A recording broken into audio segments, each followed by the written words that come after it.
Right, I get it. You don't like bugs. You don't like dirt. You're not a camper. Why would you want to come to the woods to learn about transformation? If you're facing a transition, you need to learn how to deal with change. One thing about being in nature is it makes you face the reality that everything is constantly in a state of change and you're not in control.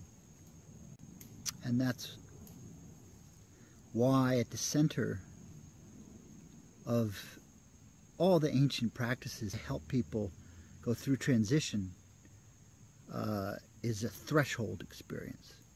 Being in nature, especially for city folk who aren't used to it, that change alone can put you into another state of being. And sitting alone in the woods is not going to be a significant increase in the risks that you face from the external world.